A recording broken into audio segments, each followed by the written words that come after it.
Welcome back, guys, to the Kings of the Queen City podcast. We're going to talk about some offseason moves in the NFL for some of our favorite teams. I'm a Denver Broncos fan. I know the majority of these guys here are Bills fans. So I think we're going to talk about the Bills first, and then we'll get on to talking about some baseball news and spring training. And after that, I think we got a mock draft for the new expansion team, the Seattle Kraken, that I think Matt will talk about extensively. So what about the Bills offseason moves? Who wants to take the lead on that? All right, I guess let's start. Go for it, Zach. All right. So obviously in the last week we've re-signed both Matt Milano and Darrell Williams.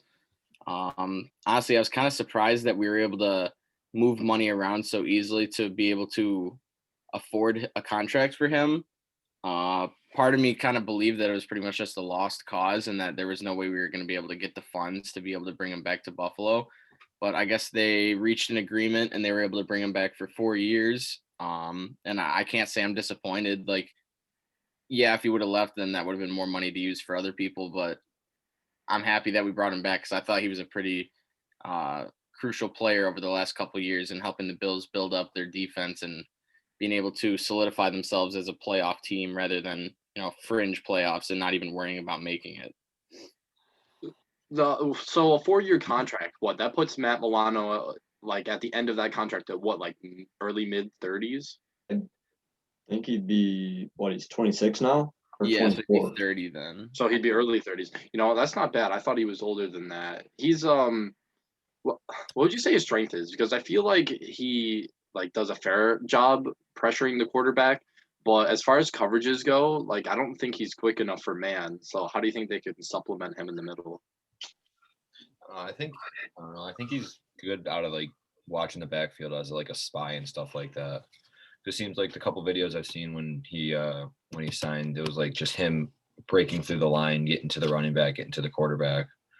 I think only a couple running backs were only the videos I was watching. It was they only got a couple yards out of it, but Milano was right there to shut it down. So I think that's where Milano works best. But then you have Tremaine, which I think he's probably your man guy. I don't know. I think it's a good contract for him. I like that he's only making $5 million this year because it's backloaded to the end with the contract. I didn't like them the Bills cutting John Brown. But if we were able to keep Matt Milano, I'm totally fine with that. Like I said, I like the contract. I think it's worth it. He definitely deserves it, and I'm happy he was able to stay in Buffalo. I'd say for Milano, I think one of his strengths is a leader on this team, and I think that he's really good at communicating with all of the defensive players and identifying the other receivers' routes, whether they're going to go with a run, RPO, those types of things. I think he's just really good at identifying what the offense is going to be doing. Yeah, and now that Jordan Poyer is off the alcohol, they don't have to worry about deep threats too much anymore. I read that article. Where was Milano out of? Was he a Boston boy? Milano was Boston College, yeah. Oh, yeah, that's what I thought. And it was 2017, right? We drafted him. Is that when we drafted White and stuff? Yeah, we got the pick from the Patriots in exchange for Gilliam, I believe. Right. That was the Gillislee. Gillislee, that's it, yeah. Mm-hmm. Yeah, it'll be nice too because now that we were able to re-sign him, we won't really necessarily need to focus on an outside rusher too much in the draft anymore. And I mean, like I said last episode, the linebackers class is stacked for this draft. So I could easily see if we don't take a pass rusher in the first and even second round, there's definitely going to be someone good sitting around in the third and fourth round, possibly even some sleepers. So, all in all, like you said, I'm sure cutting John Brown definitely helped fund this contract. But like you said as well, I'm totally cool with cutting him and a couple other guys if that means we get to keep our core defense in, because obviously we saw last year the offense was not the problem. The defense became the problem after being so good for a couple of years. So if we're able to keep that core together and just get them playing at the same level that they were the last 2 seasons, then it'll definitely be a big help towards making that final push towards the Super Bowl when the playoffs come. Yeah. Zach, where do you hope that the Bills use their picks, their high picks in the draft? Because we have a very loaded quarterback class, which doesn't really affect the Bills at all. And you're right, middle outside linebackers are also pretty deep. What do you want to see from them? Where do you think the Bills need help out of the draft? So originally, I was a big proprietor of them taking an offensive lineman in the first round. Although now seeing them re-sign Darrell Williams, I kind of think that could get pushed down to the second round, especially since I know that there are teams above us that are going to take the top 2, 3, 4 offensive linemen that are going to come out of the first round. So I guess I'd say now in the first round, I still wouldn't be upset if they took an O lineman in the first round, but I'd say maybe now our big focus should be possibly taking an edge rusher. Cause I mean, like I said, we still have Milano now, but I mean, I think it would be good to get a replacement for Jerry Hughes, who's definitely going to be retiring in the next couple seasons. And if that's the case, then I say we just bring someone in that, maybe they're a sleeper, maybe they're guaranteed to be a star right out the gate, but then they can at least learn under Jerry Hughes because he's been a very consistent, good player for a lot of years. All right. So, no, go ahead. Yeah, I'm with Zach on that with the edge rusher. I think we could definitely use one of those helps. Epinesa is going to be our guy. Seemed like he showed signs of some success last year, but he wasn't completely there with it. But I also heard, I don't know, I think we were talking about it last week, Zach, with Von Miller. I don't know if they're if anything released out about that or if they're going to end up cutting him, because I'd be totally fine with the Bills going after Von Miller. I'm happy JJ Watt signed, but I'm just happy the Bills didn't pay that much money for him. Yeah, so I'm a Broncos fan and I follow all that stuff pretty closely. So Von Miller, his legal issues really didn't come to any kind of head other than it being bad publicity. But the Broncos fully intend on keeping him. They want to keep him a staple of the team for forever now. I think it's like 7 seasons, 8 seasons, something like that. And he won a Super Bowl with us in 2015. And he's, even as his age has increased, he's still been, still like he's still outputting what we need. And him being paired with Chubb, I think Chubb has been great.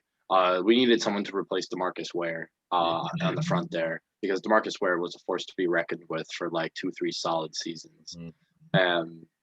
We, as a Broncos fan, it's so frustrating because we're like on the precipice of doing what the Bills have just recently done and taken a really young core and done something with it.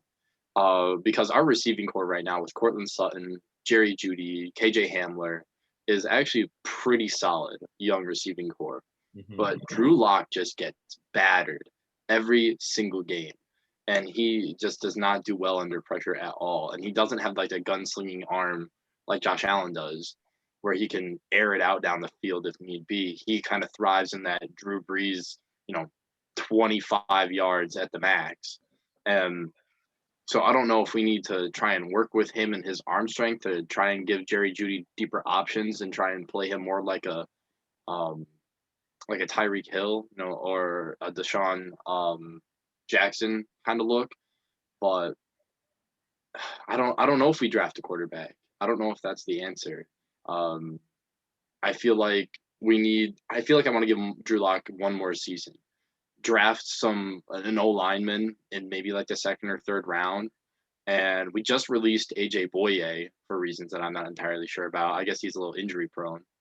But I mean, I feel like we need to kind of marry ourselves to what Denver always was, which was a really good defensive team. That's how we won the Super Bowl in 2015. As you remember, there was like 14 points scored in that game. And so I feel like we need to get our pass rush back big time. But I'd be more worried about our secondary defense and depth because we had a ton of injuries this past season and our defense got riddled with holes and we got torched with teams that could air the ball out. Our safeties are jokes. And I really hate to say it. I would even take a safety. I would take a safety in the first round which sounds ridiculous, and I don't know how often that happens. It can't be often. But whatever is going on in the secondary is an abomination to the game of football, and it just needs to not happen anymore. But that's what I want to see. For us, we got a really good receiving core. We just need to give Drew Lock the option and also not give up a touchdown every single time you give the ball back to someone who's throwing for 400 yards in the game. It's just brutal. Yes. I guess other than probably taking a lineman or, like you said, maybe someone in the secondary, would you say that there was like any flashes of what the O-line could do when they played well, or was it just like they could not protect a rock at all the entire season? No, I know there were a few games where the offense was clicking, and obviously I think one game KJ Hamler had over 100 yards and a couple touchdowns. I don't remember what week that was, but I remember seeing some signs of promise. KJ Hamler had 2 really good games, but I can't remember who we were playing against. It was a later week, but Drew Lock threw for 400 yards out of nowhere. So they definitely have the capability, but I'm relatively certain it was against a team that had 0 pass rush ability. And they were just a terrible defensive team. I want to say it was like Jacksonville or someone garbage, and someone in the bottom quarter of the league when it came to defensive output, and for like points against on average. And we did great. I was like, wow, this is fantastic. And we went on a little like 3-game win streak after going like 3-5. And we came back to like a 500 team, and then it all fell apart in the late season. So I saw flashes.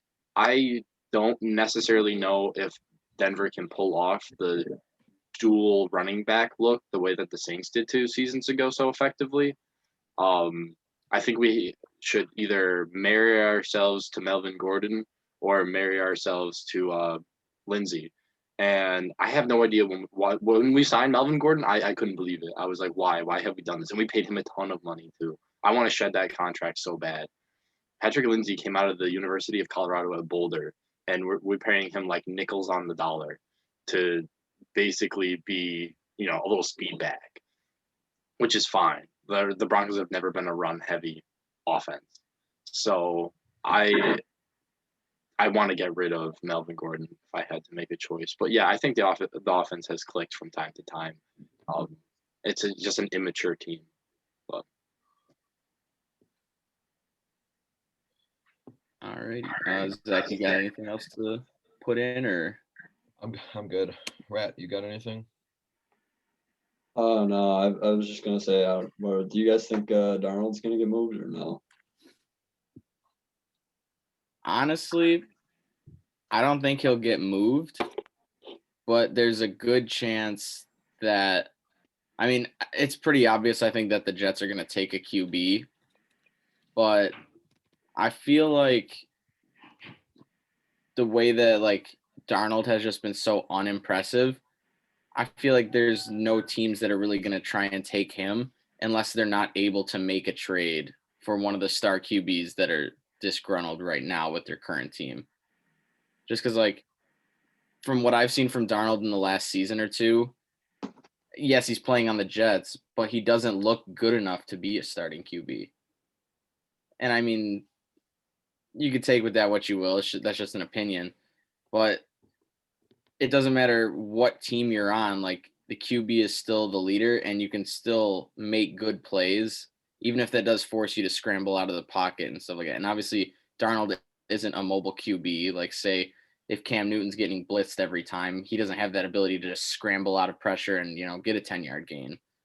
But I just haven't seen enough from him to prove that he's a starting caliber. I go against that, to be honest with you. I think he's more than ready.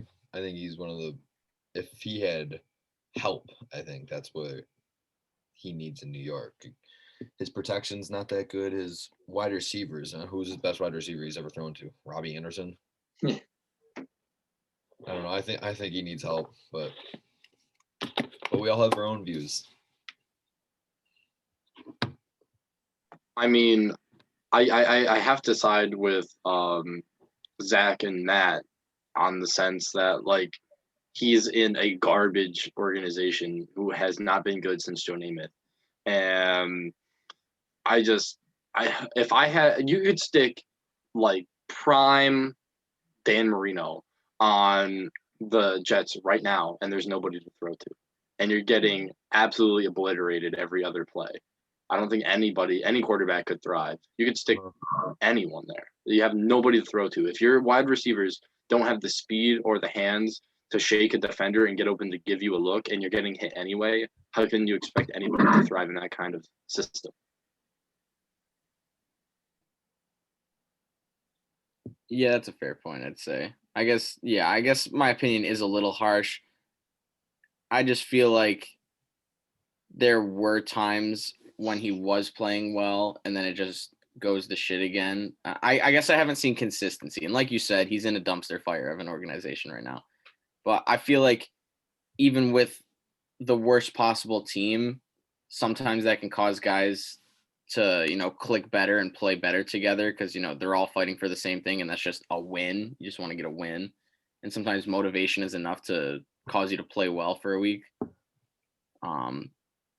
Yeah, I guess if he had more help, then he'd definitely appear as a much better QB. So we'll just have to see how that develops and what the Jets take in the draft. I just want to punch in real quick on a completely different topic. Arsenal scored and other level at halftime with Tottenham, and Martin Odegaard scored again in back-to-back games. So, all right, we like to see that. I like it. Alrighty, so I guess if we have nothing else to talk about in the NFL realm, then we can move on to the MLB. I know currently spring training is going on right now. Zach and Tim, you guys are more of baseball gurus than I am, so either one of you guys can take it away. Go for it, Tim. Well, I was all right. I would say you, as a Blue Jays fan, probably have better things to talk about than me as a Red Sox fan. The Red Sox got a new GM last year, and I'm trying, since this is going to be a published podcast, I don't like the guy. I was trying to think of a nice way to go about it. He came out of Tampa, and he has like this grassroots kind of approach because he came out of a small market team that didn't have a lot of money to throw around. So we're going to try and do the old Cinderella story where we build up from the bottom with, some draft picks and people that came out of our farm teams and stuff, and little sleeper people that come out of, different countries and whatnot, and, attempt to do what they did in Tampa. Well, Boston is not Tampa. Boston is a big market team. We have money to throw around. We have a hungry fan base that has gotten used to, in the last 20 years, winning a World Series every couple of years. We won in 04, 07, 13, and 18. And I don't think that his approach to managing, into selecting players, into building teams is going to translate very well to Boston. Boston fans notoriously get super unhappy when they have to wait a long time to even be a playoff team. The Red Sox right now are projected to be a 500 baseball team. The Red Sox have not been a 500 baseball team since 2012. They were borderline pathetic last year. All of our regular contributors on offense were more or less non-existent. We got rid of Mookie Betts, which I think was dumb. I would have paid that guy an arm and a leg. Not only was he a great defender, he was a 5-tool player. He could hit for power, for average. He had a great arm. He covered a ton of ground in Fenway, which is a weird stadium to play outfield in for obvious reasons. And he had a great attitude, great energy. He isn't like, Robinson Cano or whatever, whose attitude has constantly sucked, or Manny Machado, or Bryce Harper, who is constantly trying to fight everybody. He was an upbeat guy and a positive presence in the locker room, and we shipped him off to LA, who once again went on to have another fantastic season for the umpteenth season in a row. And I'm getting really, really sick and tired of all these small market guys coming in and screwing up our system in Boston. We're not like the Yankees where we just throw money at the problem because we have it coming out of every hole of our bodies. But we're a large market team. We should use that money that we have. We have an impassioned fan base that supports the team very effectively. Chris Sale, who knows what's going to happen with Chris Sale? I don't know what kind of form he's going to come back in. When he's at the top of his form, he's untouchable. There's no one in the league that could really mess with him, and especially when his command is there. He throws really hard with a lot of movement. He's a big, long, lanky guy, and he has the best slider in the league. Yeah, like the releases too, where he throws from. Like he throws from the side, and it's hard to pick up from the batters. That's for sure. Exactly. He plays like that Randy Johnson kind of style of pitching, which is very effective. But he has a violent pitching motion that has done damage on his very slight frame. And he has had tendencies of being wild. And I don't think we should put all our eggs in that basket. Our pitching depth-wise in the bullpen, in the rotation, in the last couple seasons has been pretty abysmal. And I'm getting sick and tired of it. I say the same thing. And my father's a Red Sox fan too, a big baseball guy. We say the same thing every single offseason. What have the Red Sox done? Nothing. What pitching have we acquired? Because we need pitching every single season. Nobody. And we run into the same problems every single year. Our bullpen is in the bottom half of the league for ERA. And our starting rotation hasn't been good in 3-4 years. Now, how much can you rely on Eduardo Rodriguez to be the ace of your staff?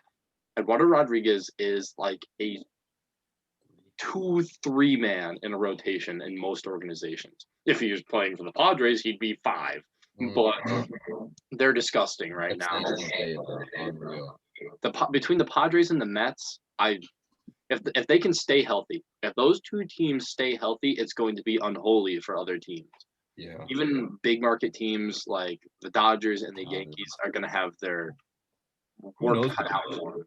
Who knows with the Dodgers though? Because with them just signing Bauer, they're unreal. Their staff's unreal too. Like, but I still think the Padres have the better staff with Clevenger, Paddock. They don't have Shields still, do they? Who else they got? They got They have Paddock. Paddock. That's their top guy. Yep. And they have Tatis Jr. I mean, he's big hype. He's a big personality, but he's a great player. Well, look at their infield. Look what they're paying their infield in San Diego. Yep, Machado. Yeah, they're paying that infield. I think like $830 million or something, like a season or something like that. Just who's their second baseman right now? They got that Japanese kid that came over, Kim or something like that. He was one of the big Japanese free agents that came over this year. Speaking of Japanese, the guy on the Angels there, whose name is escaping me right now, the pitcher batter. Yeah, Shohei Ohtani, he's back. He's been pitching in the spring training, and guess what? He came back from Tommy John surgery, still 101 on the gun, from a 6'4" Japanese guy who's built like a weightlifter. Oh my lord, his opposite field power is so disgusting for someone that drags his entire body in the box. He hits like he should be a dead pull lefty, and then he slaps it 115 miles an hour over the opposite field fence. He's gross. If he stays healthy, he's another one. If he stays healthy, I don't think he should stay in LA. I think Mike Trout is going to try and build something with him there as kind of like a dynamic duo thing. And they're going to try and market it like that, but I don't think Mike Trout should stay there. He's going to because he has a giant contract. But I think Shohei Ohtani should go elsewhere. I think the Yankees are going to pick him up in 7 seasons from now when he's had like 18 surgeries, but they still think they can like revive him back to life like Jacoby Ellsbury. Yeah. That contract. They did the same thing with Kevin Youkilis, the same thing with Roger Clemens. It's the Yankee way of life. They're like, oh, here's this old washed up all-star who used to be the best player on planet Earth. How many millions of dollars can I throw him to maybe reanimate his corpse? Yeah, exactly. But I think as a Blue Jays fan, you should be excited. Oh, you know it. You guys have a young team that has a ton of potential and seemingly a lot of chemistry. You also have like the basically every single child of all the notable baseball players that have children that are of baseball age, except for Carl Yastrzemski's grandkid that plays for the Giants. So yeah. But yeah, you have I see you got the jersey there. You have Bo Bichette, Dante Bichette's kid. Yeah. You have Vlad Guerrero. He's over there. He's over there. Yeah, there you go. And Biggio. Yep, you got Craig Biggio's kid there. So which is just such a strange dynamic that I've never ever seen before, but it worked. Yeah, no, it's nice because they've been able to, since we're all from Buffalo, we were able to see like Bichette play, Biggio play, and Guerrero play down in Buffalo. So it was cool to see them develop, and now it's really cool to see them like excelling at the big league level. Like you look at Bichette, I think when he came in 2 years ago, when his first game, I think he was playing the Royals. Guy was batting like 500 in the first 3 or 4 games, and I don't know. He can hit for contact, and that's what I like to see. Guerrero, hopefully he lost the pounds. Like he said, he lost 40. I think it was 42 pounds. I think. Hopefully he lost that, and hopefully he can move back to third base. But it all depends on how they want to line up here with the lineup, because I know Biggio can play third, which is nice. So you can play Biggio is nice because he's a versatile position. That's exactly what you want in MLB now. Like you look at Kike Hernandez, who just signed with the Red Sox, right? Yep. I would have paid money for him because he can play anywhere. That's what you want in MLB. Well, we did that with Brock Holt too, to a lot of success. We played Brock Holt in every single position but catcher. Yeah. Over the course of I think like the 6 seasons we had him or something like that. Exactly. Yeah. That's what you want. That's what you want in MLB now, is guys that can play every position. Yep, and we tried to do that like this last season to little effort with like a couple different people we pulled out of our farm league. This entire past season was just entirely experimental. They're like, hey, a random person that I've never heard of before, come play second base for us for like 5 games and then hit 110 and then get sent back down to Pawtucket. But yeah, I mean, if I was a Blue Jays fan, I would be pretty content. I would be excited. I am big time. I would be cautiously optimistic about Vlad Guerrero because, it's easy to make the comparison between him and his father for obvious reasons. But the fact of the matter is that his dad was a generational talent. His dad, if you look at the stats, I was actually just watching a video about it about a week ago. His dad's stats are almost entirely identical to Willie Mays. Yeah. Who is widely considered to be one of the best hitters in the game ever. And his dad had one of my least favorite approaches to hitting in history. I liked Vlad Guerrero. I liked his personality. I thought he was a great talent. But the man swung at everything. He was talented enough, fast enough, and strong enough to make a very successful career out of it. But I don't think, at least at this point in time, that his son has those same capabilities to hit those ridiculous, pitches that no one in their right mind should ever swing at. Yeah. And the fact of the matter is that he's got a really, really long swing. And the pitchers in the major leagues aren't getting any slower, and they aren't getting, any less dominating. It's the pitcher's era. And I think he's got to shorten up that swing. And I hope he's not lying about the weight loss, and I hope he keeps it off for your guys' sake, because, it's a demanding league. It's not the steroid era anymore where you can hit 340, jack 50 home runs, and trot around the bases like Big Papi all the time. But I think he ought to lose that weight, keep it off, because I see him kind of like, if he goes the right way, I see him like prime Pablo Sandoval, where he's kind of a bigger dude, but he's got, the leather over there on the hot corner. He's got a strong arm. He can hit for power. If it goes bad, he's going to be like late career Pablo Sandoval and just be in like pudding time. And he's going to get cut because he just can't move anymore. But the Blue Jays, they, just to get into their little lineup here, they have mostly all of their guys coming back from last year, which is nice the last couple of years. So you got Bichette, Guerrero, Biggio, the big three, of course. And then you got Rowdy Tellez, who was he was clutch whenever you needed a big hit out of him last year. And he can play that DH position that they need. They got Danny Jansen coming back, Reese McGuire. Rat knows a lot about Danny Jansen, Reese McGuire. That's for sure. But I think that's the one position they lack in is their catching.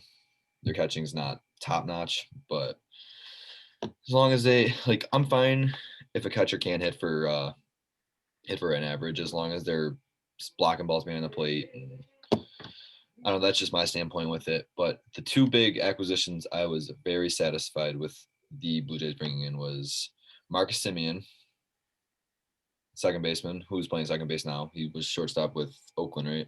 Yeah, Oakland. Shortstop, yeah. And then, of course, Mr. Cheater, George Springer. George Springer. From the Astros, yeah. He's actually he's a Connecticut boy. Yeah, Yes. I'm originally from Connecticut, so.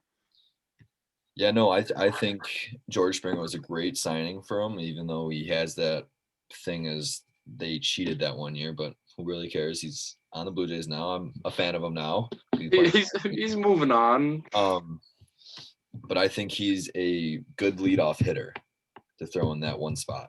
Because they basically had Bichette running that one spot last year.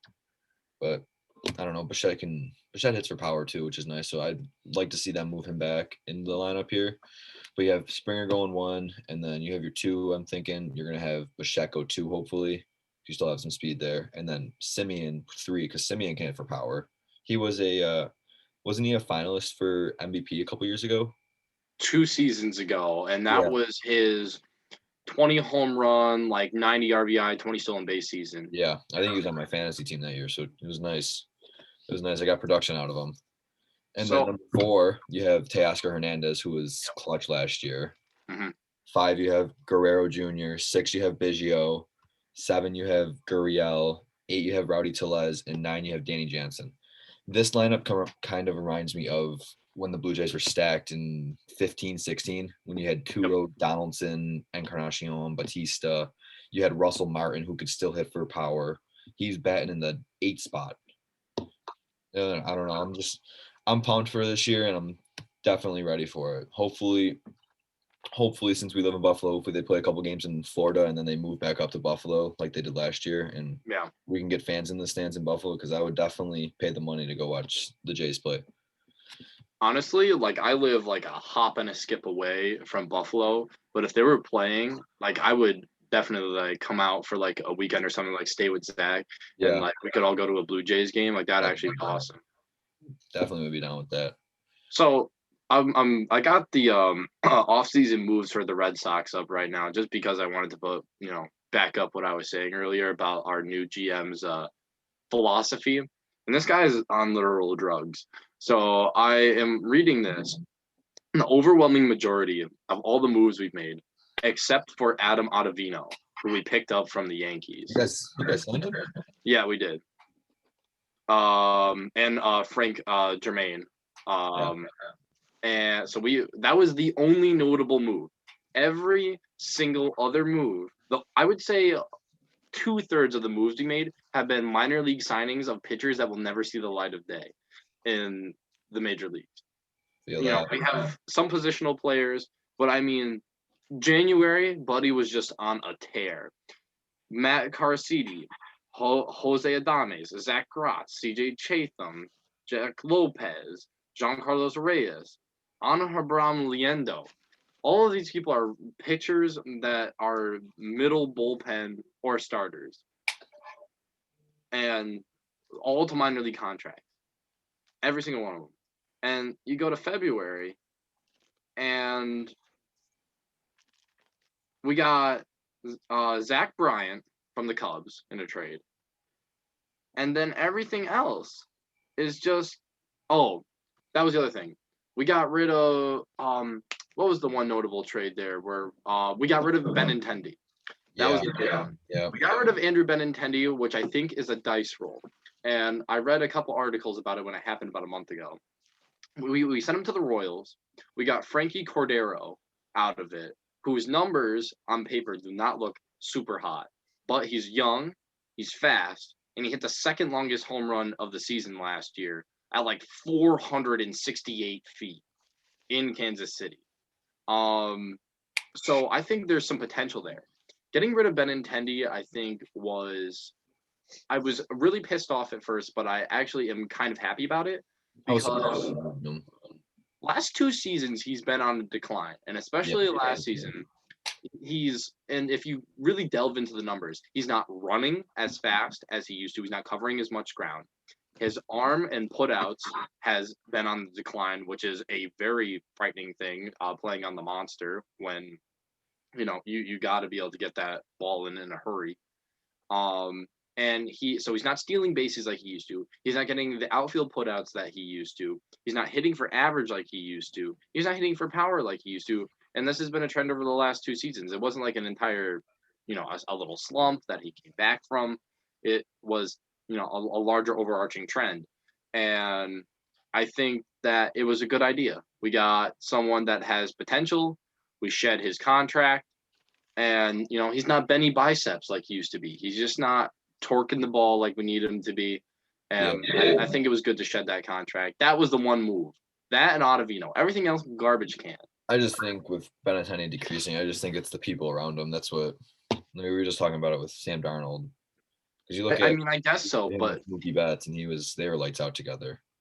But I suppose so. But you still have Xander Bogaerts. Yeah. You still have Rafael Devers. You still have Jose Martinez.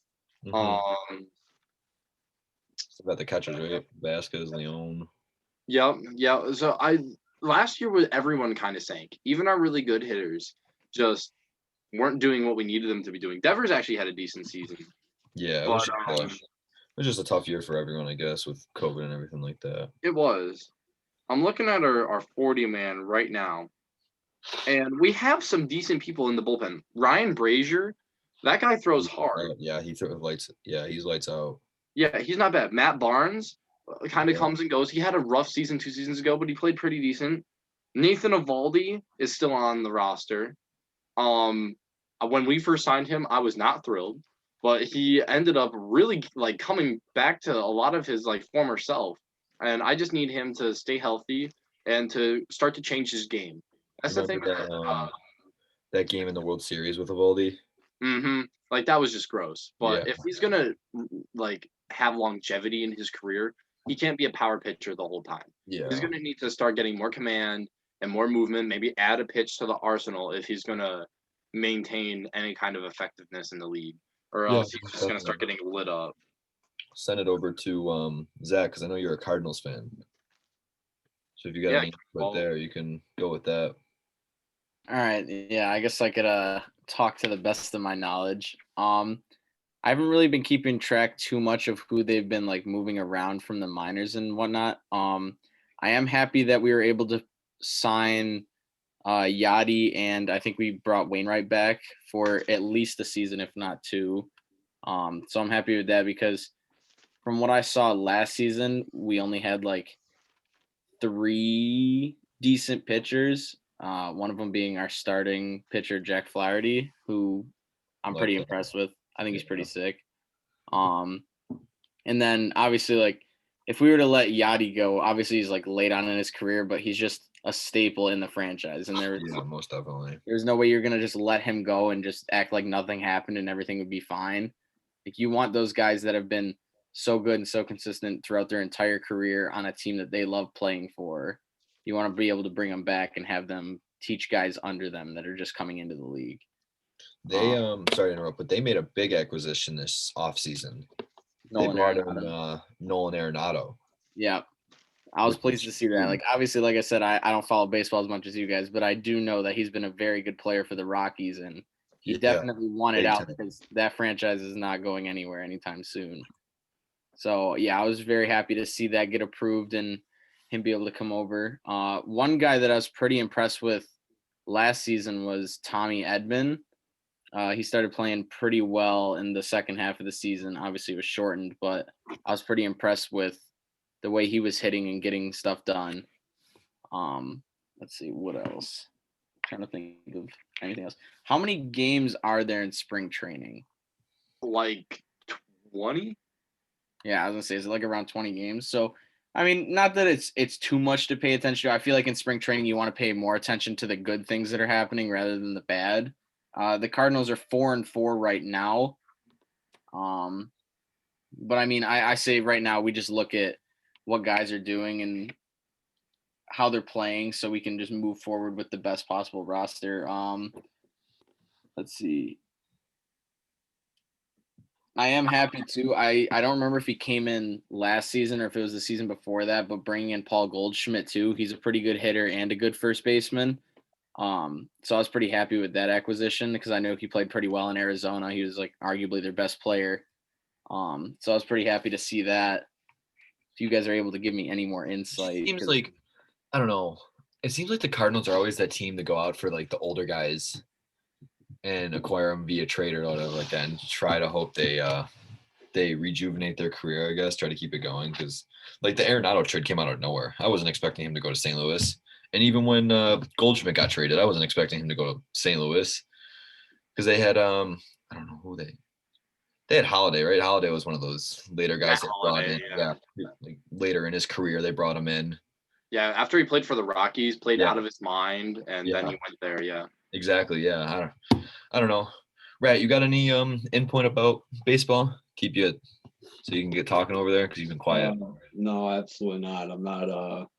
I'm a Blue Jays fan like you. I got into the Blue Jays because of you, but I'm fairly new to the baseball scene. So anywhere with any team with Anthony Alford, right? You're a fan. Yeah. Our favorite license player. There were a couple players too that the Cardinals got rid of last season that I was kind of upset with.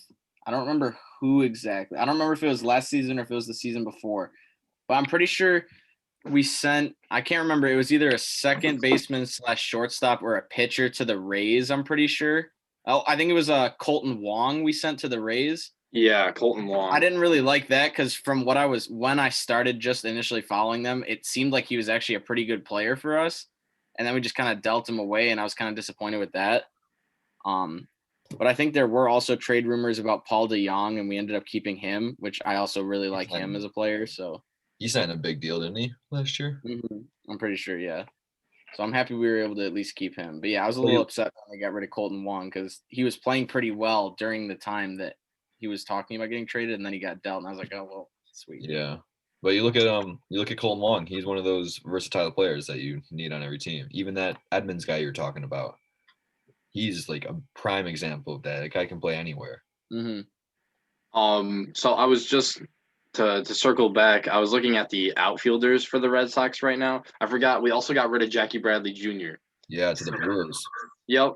But we actually have some decent people in the outfield. We have Frankie Cordero, who I spoke about. We have Hunter Renfroe, who we picked up.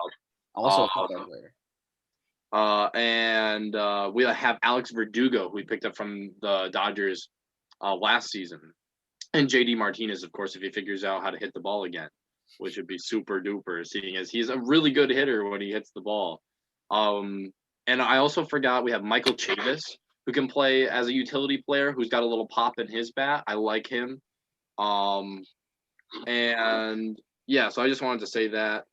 Who else did we pick up pitching wise other than Adam Ottavino that I totally forgot that we had? We picked up Garrett Richards from the Angels. Okay. Well, he went Angels, San Diego to us now. He's a little later in his career, and he has a weird mustache. So, I mean, maybe those two things will balance out. But, actually, if you look up a picture of him right now, he looks just super scuzzy. But scuzzy-looking people have a really good track record in Boston. As you remember, in 2013, we were the Beard Squad. So, but to talk about the Cardinals, and the Cardinals bringing, like, big bats that are kind of, either at their peak, starting to really shine or starting to slowly come down from that shine, like Paul Goldschmidt. I think that Arenado is going to be cooking for a couple years now, at least. But you guys did that like 10 years ago with Lance Berkman, who you guys acquired from the Houston Astros. And that was when the Astros were back in the National League and they were doo-doo. But you guys picked up Lance Berkman as a first baseman. He played pretty well with you guys, and then he got really old, and then of course naturally the Yankees signed him. But I think you guys are gonna make playoffs this year. You guys always do. The Cardinals are like the Athletics in the sense that you just never go away, ever. always somehow squeaking out that wild card game. I mean, the Blue Jays are arguably a lot like that too, but to where you're just always just hovering around there just to like screw with the top two teams in the division. But I think you guys will make playoffs. I think it'll be a strong season for you guys. Not the best thing you've ever seen, but you should have decent offense. Yeah, I'm just remembering now too. One player that I was very upset that we weren't able to re-sign was Marcell Ozuna last season. I don't know. I don't remember exactly why he left. I think our offer to him just wasn't as good as the Braves. Like I think he just wanted more money and we weren't willing to give that to him. But he was such a good player when he was on his game, and then he just left and went to a team that we ended up eventually losing to in the playoffs last season. So to see that, and he was a player that when I started following the Cardinals, like he was one of the big names there on the roster. So I was like, oh sweet, another good player just gone. And the Braves are loaded. Yeah, exactly. I really can't wait to watch the Braves and the Mets play in their division this year, because I mean historically in recent history the Braves have always steamrolled the Mets, and then the Mets got bought by Steve Cohen, and then they got canned, right? And they got Francisco Lindor. They have that catcher there who was an all-star 2 seasons ago, Brian McCann. James McCann. James McCann. He's good. They got rid of some older players that were kind of dragging their team down that they were just using to fill positions like Wilson Ramos. And they have a lot of pop in their lineup. They still have Brandon Nimmo. They have their second baseman there who has Jeff McNeil, who has like the lowest strikeout rate in the league. He always puts the ball in play. That guy just hits for contact. Yep. And I love that brand of baseball. I really like him as a player. And then they have their big first baseman there with Polar Bear. Yep. Whose name is also escaping me right now. Alonso. Yep. So, I mean, they're looking real good right now, and their pitching rotation, picking up Carlos Carrasco in that Indians trade, super strong. They got a really, really strong. They traded Matz away to Toronto. Yep, they traded Matz away, but they retained their 2 best pitchers. And you love to see it in chat right there. Arsenal going up. But yeah, no, I think it's interesting. I've been to a number of Mets games, like 5 in my life. My grandfather likes going to them. And I think they're going to be exciting. I really do. If they stay healthy, I kind of want to see them beat on the Braves a little bit. You know. Yeah. Zach, you brought up Marcell Ozuna, right? Yeah. Am I allowed to share can I share my screen really quick? I just got to show a video. Oh yeah, hold on. Let me make you come this real quick.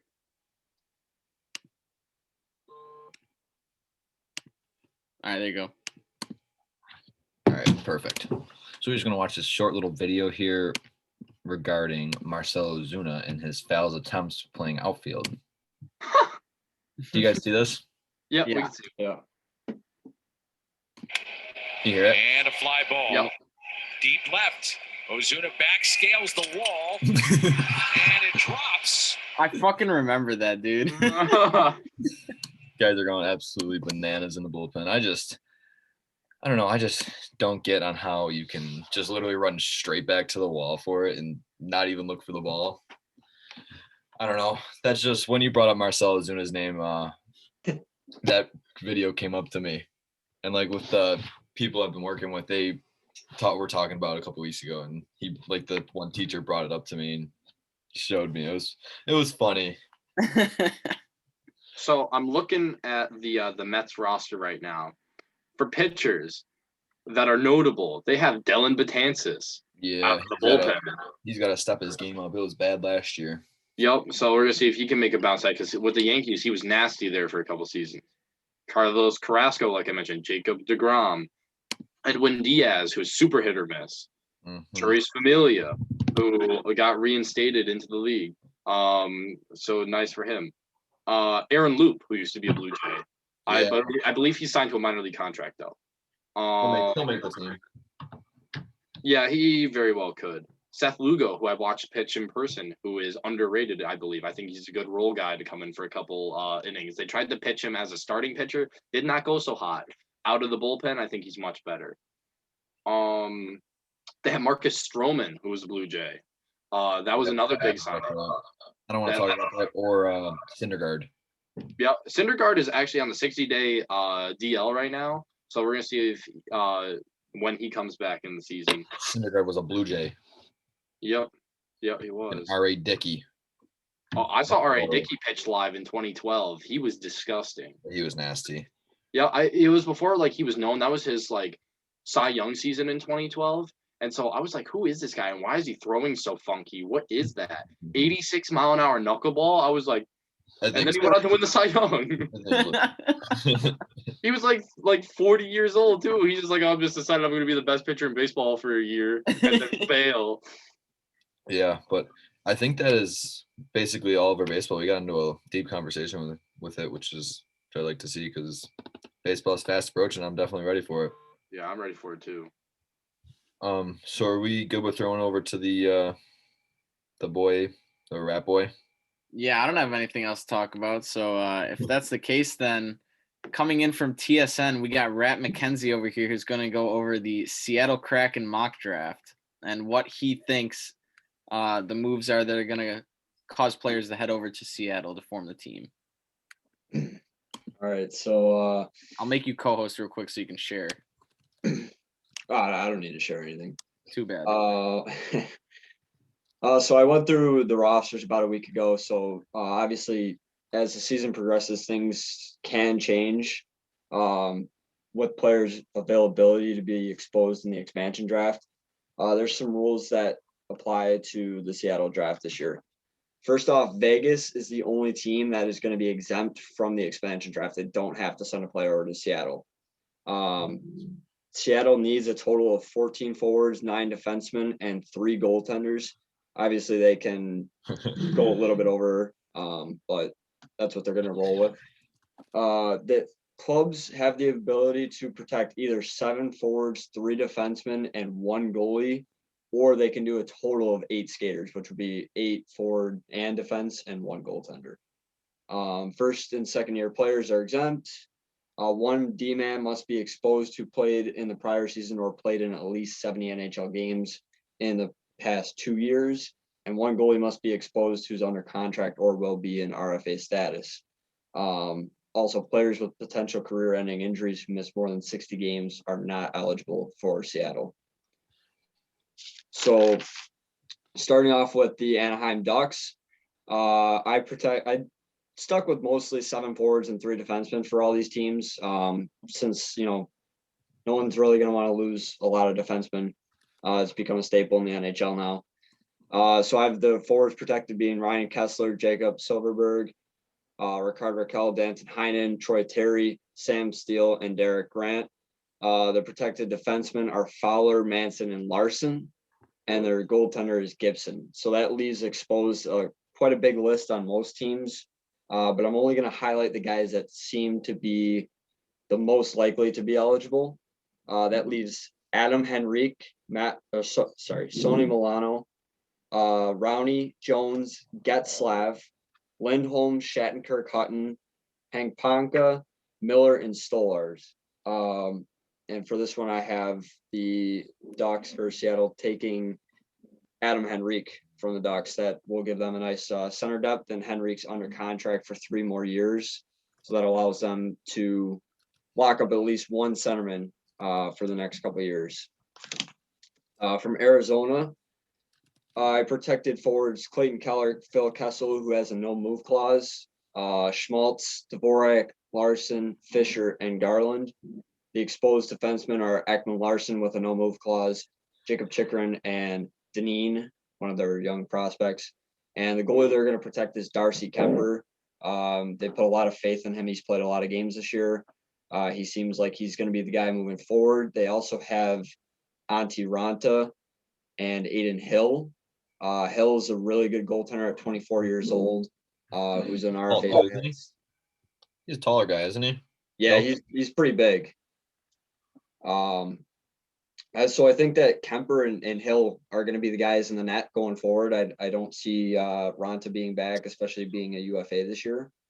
So that leaves exposed Pitlick, Kraus, Broussard, Hayden, Gauthier, Kajula, and then on defense, Goligoski, Jalmerson, Demers, Esterly, and Labukin, and goaltenders Ronta and Hill exposed. They had no choice but to protect Kemper. You can only protect one goalie. Like I said, I think that they wish they could protect Kemper and Hill in this situation. With who's on the board, I think they're going to be taking Aiden Hill.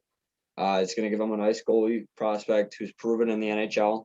Probably won't start in Seattle. More than likely will head to whatever club ends up being their minor club for now before they create a new AHL team for the Kraken. Boston. Boston is a team that's in a pretty tough position. They got a lot of guys that have no move clauses that have to be protected unless they waive it, which they won't. And they have some defensemen and a big goalie that they need to protect. So I have them protecting Bergeron, who's got a no move clause, 1 year left on his deal. Brad Marchand, no move clause, 4 years left on his deal. Charlie Coyle, no move clause, 5 years left on his deal. David Pastrnak, obvious, Jake DeBrusk, Andre Kosh, and Sean Corrali. And then on defense, Charlie McAvoy, Matt Grzelcyk, and Brandon Carlo. Lucky that they don't have Torrey Krug in this equation anymore because that would really put them in a bind with the defenseman. And goaltender Tuukka Rask, UFA at the end of the year. I think he'll be back for Boston. So that leaves Krejci, Smith, Bjork, Ritchie, Wagner, Frederick, who needs to play 6 games to be eligible, McKegg, Clifton, Lauzon, Sorbrell, Halak, Vlader, and both for the goaltenders. I have Seattle taking Nick Ritchie. It'll give him a nice third liner that's proven in the NHL. He's decent, and he is a UFA, so that gives them the ability to negotiate a new contract with Nick Ritchie. If he walks, he walks. But I think that's a nice addition for Seattle. Sabres. Let's hear it. Tough pick here. Protected, they've got Eichel. Skinner got his no move for 6 more years. Taylor Hall, who I'm hearing that probably will be signing a contract extension with the Sabres. So they're going to protect him. Sam Reinhart, Victor Olofsson, Tage Thompson, and Casey Middlestat. Defenseman Ristolainen, Dowling, and Yoki Haru. Those 3 seem to be their cornerstone pieces. Dowling and Yoki Haru are the young ones, and Ristolainen, they just, I guess they will never move on from him, apparently. So that leaves exposed Kyle Okposo, Eric Stahl, Cody Eakin, Zemgus Girgensons, Curtis Lazar, Riley Shan, Toby Reeder.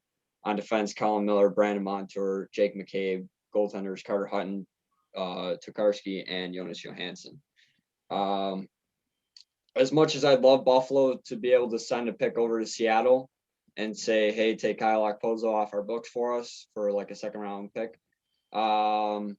I don't see that happening. I don't see Seattle doing teams a lot of favors this year. That's mostly because of the pandemic going on. A lot of teams are strapped to the cap. Seattle's going to be one of those teams at the end of this. They're actually, in my draft, they're over the cap, but it's fine because there's a lot of UFAs. So it all comes down to new contract negotiations and all that. But I don't think Okposo is going to be able to be shoved off to Seattle this year. I don't see many handshake deals going down.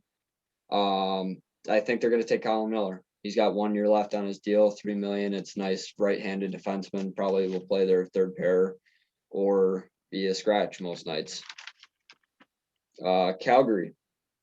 Calgary's another team that is difficult in their selections, I guess, but they got some big pieces that they need to protect. Forward Matthew Tkachuk, Johnny Gaudreau, Sean Monahan, Milan Lucic, who's got a no move for 2 more years. Lindholm, Mangpane, and Dubé. And then on defense, Giordano, Hannafin, and Anderson. Goaltender Jacob Markstrom also. has a no move clause for 5 years. What's up, Zach? Don't raise your hand. Who did you say? Johnny what? Johnny Gaudreau. I don't think that's his name, is it? Johnny Hammond Roll. Thank you. All right, I'll lower my hand now. So that leaves exposed Backlund, Ryan, Bennett, Lievo, Simone, Nordstrom. Then on defense, Tanev, Kylington, and goalies Riddick, Parsons, and Domingue. There's some good players here to select from. I think that Backlund's an intriguing player, but with his cap hit, I don't see Seattle taking that risk. I think they're going to go with Sam Bennett. Calgary's made it pretty clear that Sam Bennett really isn't part of their future plans. He's been scratched a couple times tonight. He's been involved in some trade rumors. I don't see them bringing him back. He's in RFA status, so Seattle won't lose him. They can qualify him and work out a deal. Carolina. This is another instance. Seattle's not going to have to worry about defense when they come into the league. They're going to get some good defensemen in the expansion draft. I have them protecting forwards Aho, Stahl, who's got a no move clause for 2 more years. Teuvo Teravainen, Nino Niederreiter, Vinny Trocheck, Warren Fogle, and Andrei Svechnikov. On defense, Doug Hamilton, Slavin, and Pesci. And then goalie Mrazek. Exposed would be McGinn, Martinuk, Jesper Fast, Cedar Paquette, Geeky. And then on defense, Brady Shea, Jake Gardner, who I don't know what the rule will be now since he was already waived. I believe he'd still be exposed, but I'd have to check on that. And then Hayden Fleury, goalies Reimer, Hellwig. I'm not even going to try and pronounce this Finnish guy's name. And Bubo. Clear choice here for me is Brady Shea. I could see them going with Jesper Fast as well, but I think Shea at 3 more years. It's like Nito Jovic, Zach. Something like that. Yeah, I think Shea's the best option here. He's a really good defenseman, and Carolina's just in a position where they can't protect all their defensemen. They're a defense-heavy team. Chicago. I have Chicago taking another defenseman here, protecting a lot of forwards. Kane on a no-move clause for 2 more years. Tays, no-move clause, 2 more years. DeBrincat, Strome, Janmark, Wallmark, and Brandon Hagel, the former Sabre. Defensemen Keith Duncan, DeHaan, and Murphy. Lankinen is their goalie that they're going to move forward with, protecting.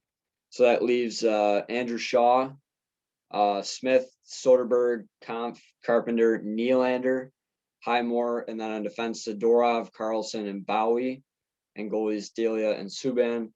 I think Chicago would be smart to take Nikita Zadorov here. He's a physical defenseman, big in size, and is a good puck mover.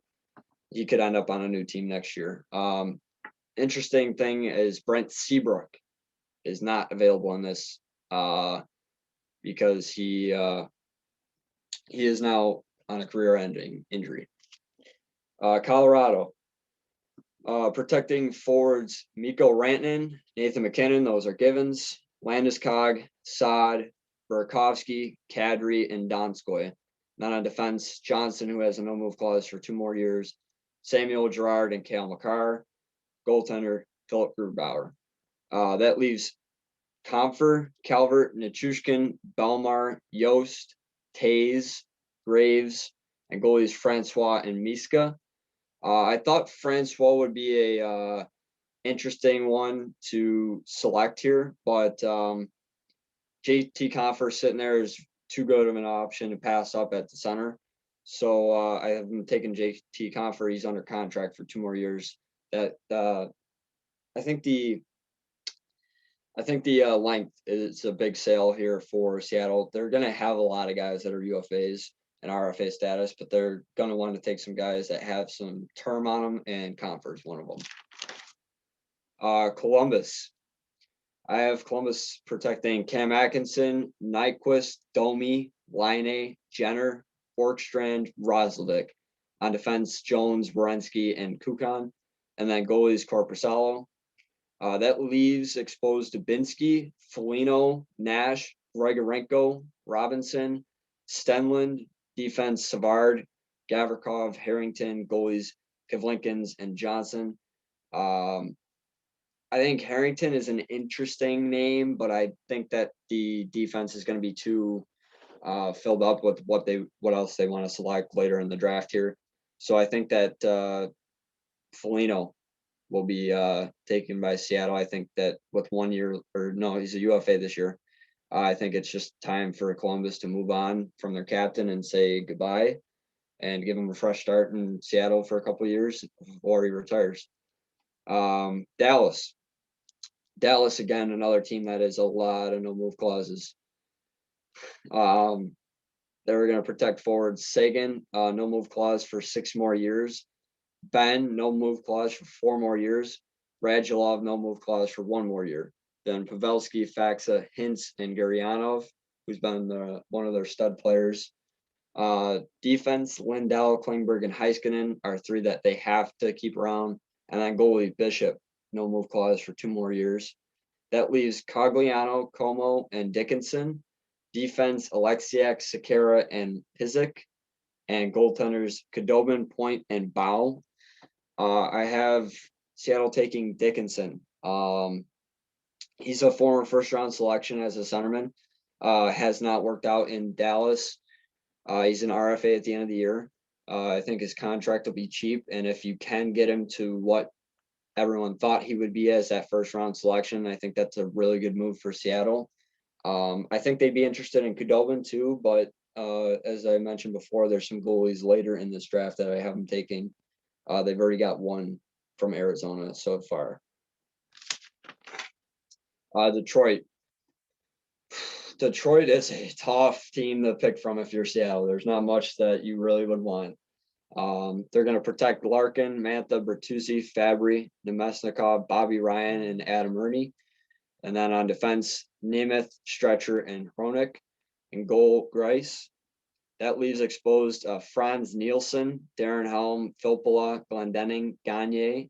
On defense, Stahl, Dews, Merrill, and Biega. And then goalies Bernier, Boyle, Picard, Folker, and Rebar. They have a lot of goaltenders exposed.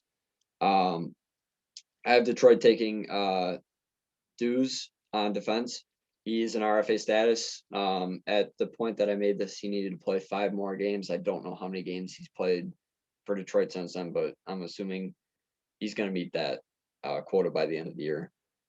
Probably would be an extra defenseman, maybe ends up in the AHL system for Seattle. Edmonton, obviously there's some big names they're going to protect here. Connor McDavid, Leon Draisaitl, Ryan Nugent-Hopkins, Archibald, Kyra, Cahoon, Yamamoto. And on defense, Nurse, Barry, and Bear.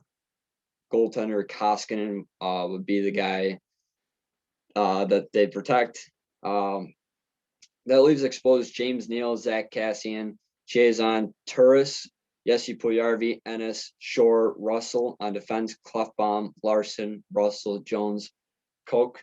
And on goaltending, Smith, Stalock, Skinner, and Wells. I have them to, it's interesting. I thought, what if we see a James Neal again going to another expansion team when he was taken by Vegas and blew up and was one of their best players first year? I don't think that's likely because of the contract that he carries. I think it's going to be Jesse Puljujarvi. He's a really good forward, I think. I think he's been given a bad rap in Edmonton. He's really skilled, and he would be a good depth guy for Seattle to have, whether he could play second line minutes, he could play third line, he could play fourth line. I think he's got a lot of skills, so I think that Puljujarvi is the guy from Edmonton. Florida. Florida is a team that's really exploded this year. They're doing a lot better than I thought they would. So they have some names that they're going to want to protect. Jonathan Huberdeau, no move clause for 2 more years. Barkov, Hornquist, Connolly, Vetrano, Verhage, and Hinostroza. On defense, Ekblad, Yandel, who's got a no move clause for 2 more years, and Mackenzie Weegar. And then the goalie obviously will be Sergei Bobrovsky, no move clause for 5 more years. That leaves a short list of exposed players from Florida: Wenberg, Duclair, Achari, Strawman, Nudavara, Gudis, Dreger, Monteball, and Desroys. I think that Duclair is the guy that Seattle's going to go with here. He's bounced around a lot of teams. There's, of course, always the concerns about is he a locker room problem and all this and that, but I don't think it's that way. I think that Duclair is just he's never really found his home yet, but he's played really good. He had a almost 40-goal season, or 30-goal season shortly a couple of years ago in Ottawa. And he's doing pretty good in Florida now. He can put the puck in the net. I think he's a player that Seattle would be really interested in. And he's an RFA, so they get to negotiate the new contract and all that with him. LA. They're going to protect forwards Kopitar, Brown, Carter, Iafallo, Kempe, Anderson, and Luff. On defense, Doughty has a new move clause for 6 more years. Olimata and Matt Roy. Their goalie, Cal Peterson, who's another former Buffalo boy or very short-term Buffalo boy. He's doing really well this year. That's going to leave exposed Athanasiou, Wagner, Lazat, Moore, Grunstrom, Arenado. On D, Walker, McDermott, Klog, and Moverov. Goals, Quick and Grosnick. And I think that they're going to take more here, RFA status. Another first-round selected player from the Toronto Maple Leafs who ended up on the Kings. I don't know. Maybe Zach would know. Was he part of that Clifford deal? Do you know? Moore? I believe so, yeah. Yeah. Last year, yeah. And then Campbell was in that deal too, right? Yeah. So I think Moore is a guy that the Leafs would have loved to hang on to. I think he's got a lot of skill, but I think that they needed the defense at the time, so they went out and got Clifford. So yeah, Moore. Was that the same one as Muzzin? Or Muzzin and Clifford were in the same deal, right? I believe so. Yeah. Yeah, I think so. Minnesota is going to lose out on a good defenseman. They can't protect all the defense that they have, which kind of stinks. And there's some forwards that they have to protect and they're going to want to protect too. Parise has a no move clause for 4 more years. I don't see him waiving that to go to Seattle. He could, but I don't see it happening. Zuccarello, no move clause for 3 more years. Rask, Fiala, Foligno, Erickson, and Greenway. On defense, Jared Spurgeon, no move clause for 6 more years. Suter, no move clause for 4 more years. Brodin, no move clause for 7 more years. And then goaltender Talbot. So you can see that there's 3 defensemen. They don't have a choice in protecting with the no move clauses. That leaves former Buffalo boy Marcus Johansson, Bonino, Bukestad, Hartman, Sturm. On defense, Dumba, Cole, Sowie, Hunt, and goalies Kakkonen and Hammond. Kakkonen, huh? Hammond, Buffalo boy. Yeah, Buffalo boy. Yeah. Did you just say cock? Oh, Rochester boy. Yeah. I think that's gonna the choice here is pretty obvious. They're gonna go with Matt Dumba. He's got 2 more years left on his deal. He's gonna be a really good defenseman for them to start out their team with. Really solid on the back end. Montreal has some good players exposed. They're a really deep team when you look at it. Zach, no, Zook cannot get snagged. He has a no move clause, so he would have to waive it. Oh, thank God. So, yeah, Montreal, like I said, they're a deep team. They're going to have some players exposed that they really don't want exposed. They're going to protect Jonathan Drouin, Anderson, Toffoli, Gallagher, who's got a no move clause for 6 more years. Phil Danault, Lenkinen, and Kotkaniemi. On defense, Weber, Petrie, who's got a no move clause for 4 more years, and Victor Mete. And then Price has a no move clause for 5 more years. That leaves exposed forwards to Tar, Paul Byron, Armia, Wheel, Evans, Perry, Frolik. On defense, Sherratt, Edmondson, Kulak, and goal Allen, Lindgren, and McNiven. I think they're going to go with Joel Edmondson here. I think Ben Sherratt would be an interesting choice. However, I believe Sherratt just was injured. Not that would deter whether they select him or not, but Joel Edmondson has 3 years left on his deal. So that's a little bit better than Sherratt, who has 1. Edmondson is a little bit older as well, but he's he's been pretty consistent in his career, and I think that he's going to be the choice from Montreal. Nashville, team that's going to lose somebody good. They're going to protect forwards Johansson, Duchesne, Forsberg, Arvidsson, Granlund, Sissons, and Kunin. On defense, Yossi has a no-move clause for 7 more years. Matthias Ekholm and Dante Fabro, and then goaltender UC Saros. That's going to leave exposed Grimaldi, Yarncroke, Paula, Cousins, Richardson.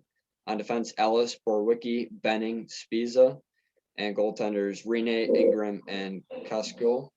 I'm going to go with Ryan Ellis here. 6 years left on his deal.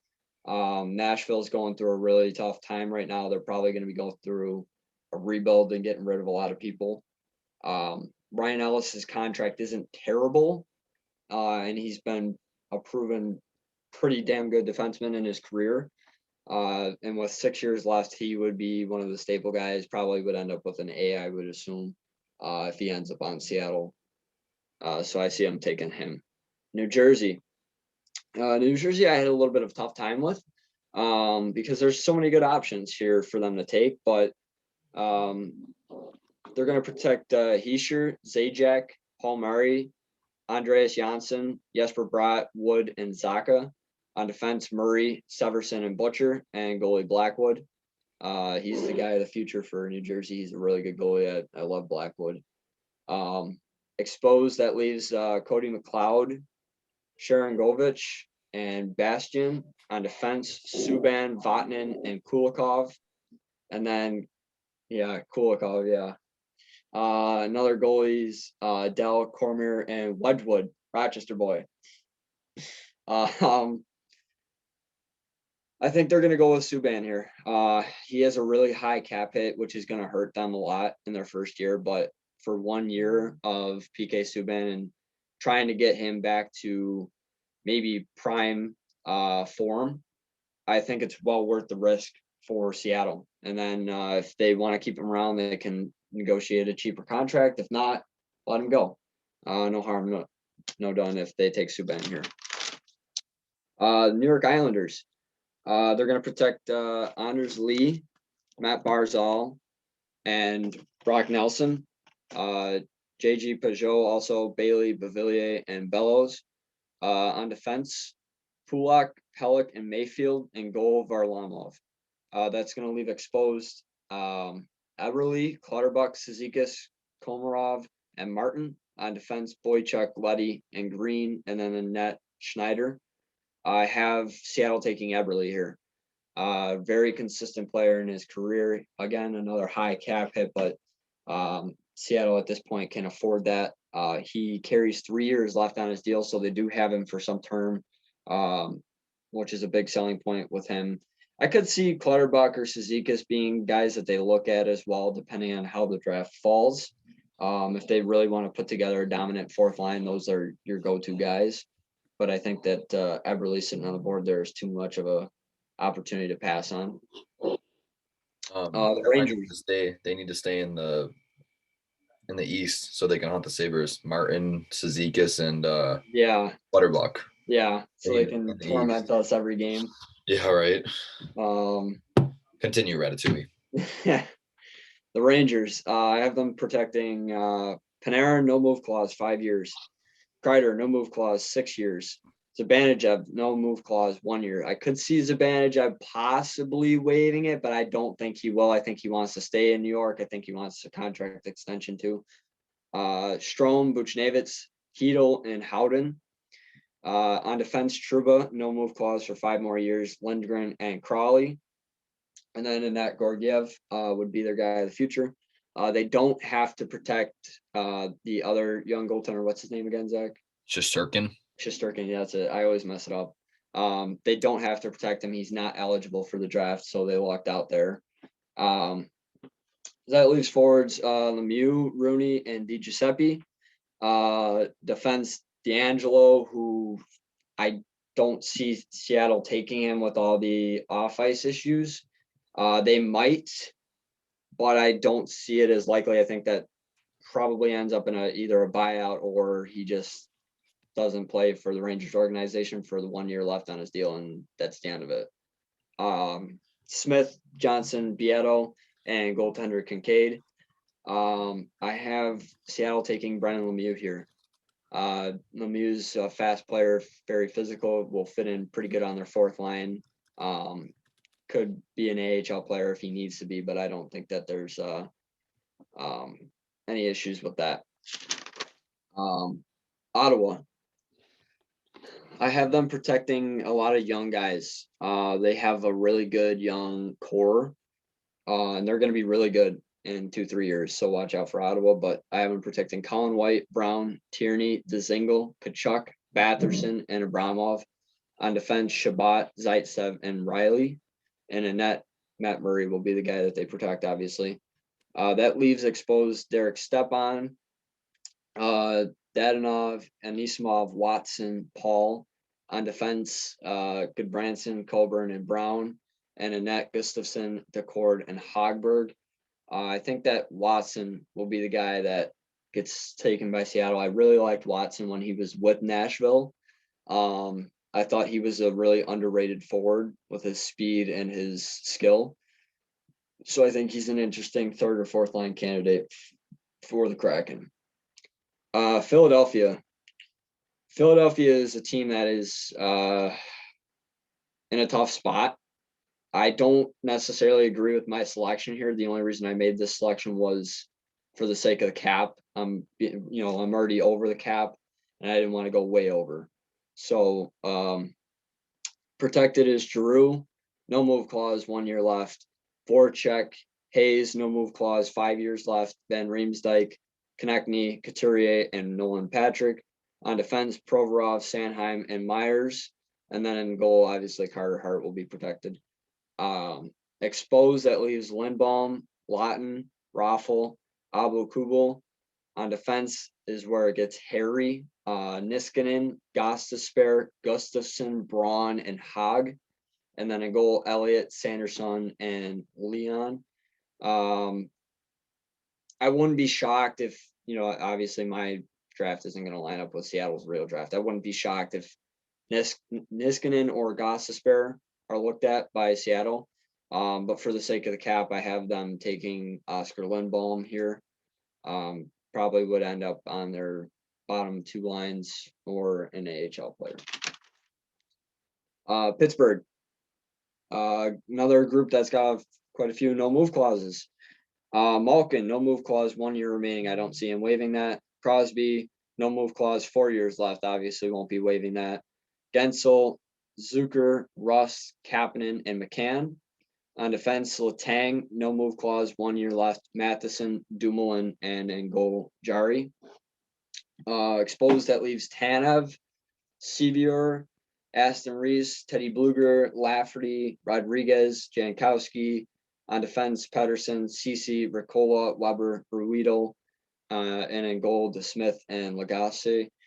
Tanev's an interesting choice, but he has 4 years left. And again, that's another player that might hurt their cap situation. So I do have him taking Aston Reese. He is in RFA status this year. They can renegotiate, and Reese is a good depth player to have in the organization. San Jose. Protected is Couturier, Kane, which who knows what's going to happen there with the rumors that Kane and San Jose might be terminating their contracts together. But for now, I have him on the list of protected players. Meyer, Hurdle, LeBlanc, Donato, and Sorensen. On defense, Carlson has a no-move clause for 6 years. Brent Burns and Marc-Edouard Vlasic has a no-move clause for 5 years. And then in goal, it's a tough choice between Jones and Dubnyk. Jones has 3 years left on his deal, and Dubnyk is a goalie they just acquired. I would say they have to go with Dubnyk here. After giving up the assets, and Dubnyk is playing a little bit better than Jones is right now, I think they're going to go with him. Then in the forward group, exposed Stefan, Nieto, Granville, and Marlowe. I think likely Marlowe retires after this season. On defense, Simic and Yaros.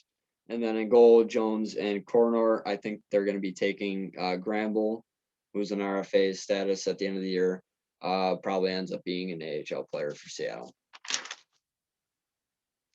St. Louis.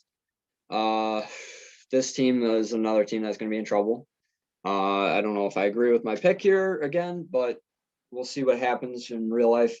They're going to protect Tarasenko, Ryan O'Reilly, David Perron, Sundqvist, Thomas, Kyrou, and Shen. That leaves on defense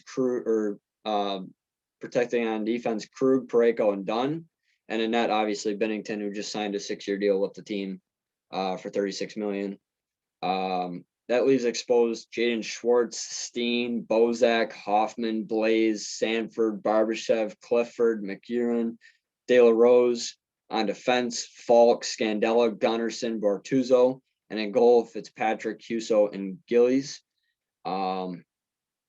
This is a tough pick. Schwartz and Steen are both getting up there in age. They're both UFAs. I don't see Seattle really being too interested in going after those guys. I could be wrong. Yes, Zach Scandisi. Falk is another interesting one, but he's got 6 years on his deal. I don't know if Seattle wants to commit 6 years to Justin Falk. So I do have them taking Mike Hoffman here, who's a UFA at the end of the year. If they want a goal scorer, that's their guy. Potts about 30 goals every single year. And I think he's the best choice to get like a top line forward free. Tampa Bay Lightning up next. Stamkos is an interesting one here. I think that Stamkos probably doesn't waive his move clause, but I could be wrong. Tampa Bay might be interested in getting rid of that contract. It's all up to Stamkos, so he's got to decide it. So I have him protecting Kucherov, no move clause for 6 more years. Stamkos, obviously, the no move for 3 more years. Point, Palat, Gord, Cirelli, and Killorn. Defenseman Victor Hedman has a no move clause for 4 more years. Sergachev and Chernak. And then in goal, obviously, Vasilevsky will be protected. Don't worry, Zach. I had Nick help me out with Tampa Bay. That leaves exposed Tyler Johnson, Blake Coleman, Gaudreau, Maroon, Joseph, Stevens. On defense, McDonough, Ruda, and Shen. And in goal, Nilsson, McElhaney, Martin, and Gibson. Obviously, the name that sticks out to me is Tyler Johnson. I would love to see Tyler Johnson playing with Seattle. I still think he has a lot of game left. I think that he's a really good forward. But with that being said, I don't see Seattle doing Tampa Bay any favors. Tampa Bay waived Tyler Johnson, hoping to get that contract off the books. It's a $5 million contract for 3 more years. I don't see them taking that. If they're going to spend that type of money, I think they're going to go with Ryan McDonough for 5 more years on the back end. A really good defenseman that unfortunately would be exposed because of the inability to protect him. Toronto. Zach's interested now. Forwards exposed or protected, sorry, not exposed. Would be Matthews, Tavares with a no move clause for 4 more years. Marner, Nylander, Kerfoot, Hyman, and Engvall. On defense, Muzzin, Riley, and Dermott. And then in goal, Anderson. I think who knows what's going to happen with Anderson in the future. I do think he's probably going to re-sign with Toronto, but you never know. He may want to test the market.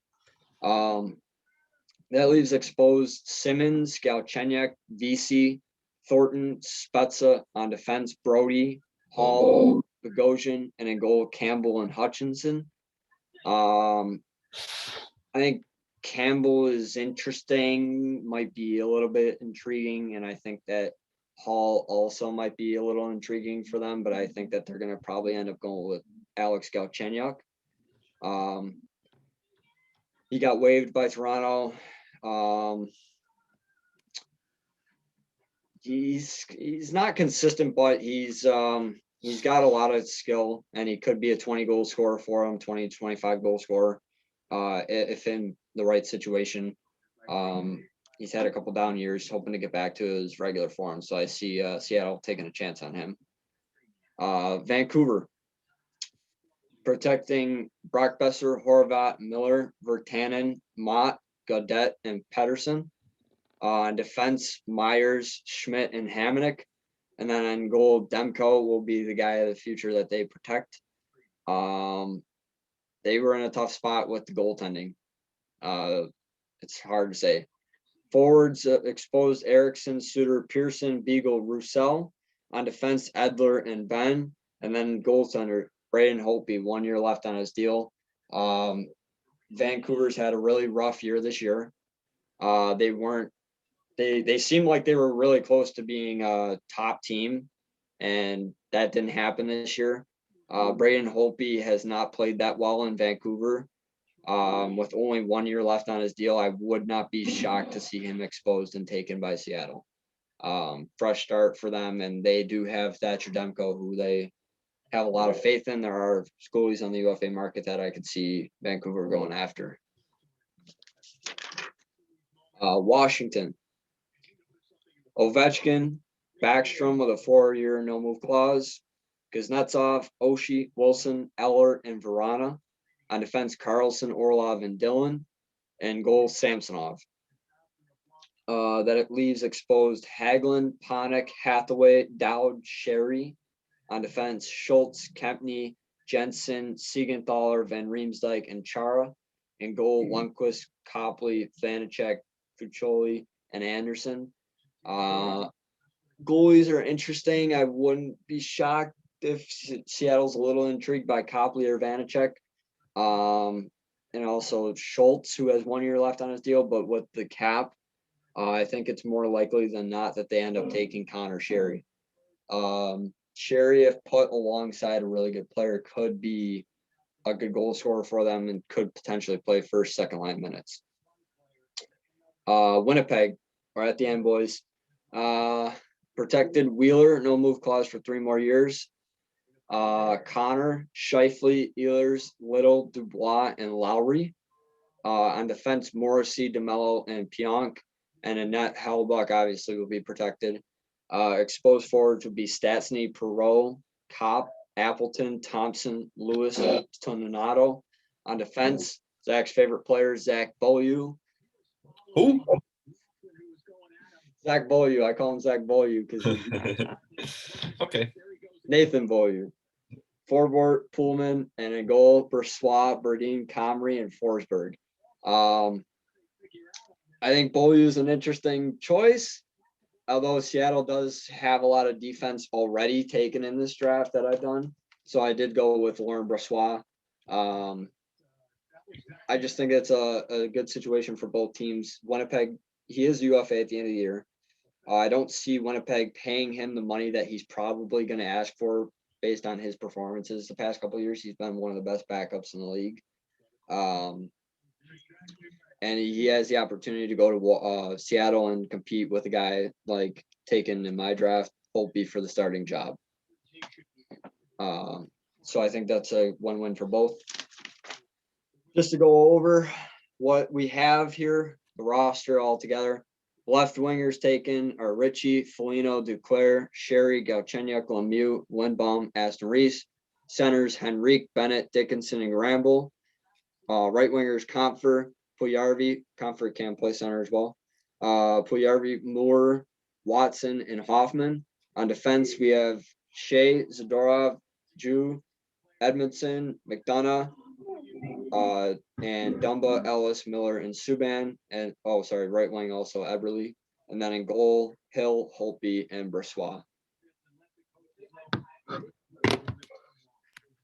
All right, thank you for that. So I guess just as like a way too early prediction now, how well do you think Seattle, just say they did pick every player you just predicted, how well do you think Seattle would perform in their first season? I'm definitely not expecting any Vegas Golden Knights type performances in the first year. They're going to be going in the Pacific Division. Arizona is going to be moving out into the Central, and the Pacific is a really tough division to play in.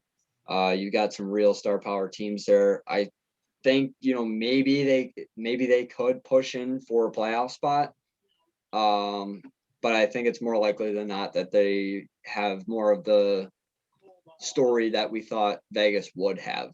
where they struggle to begin with.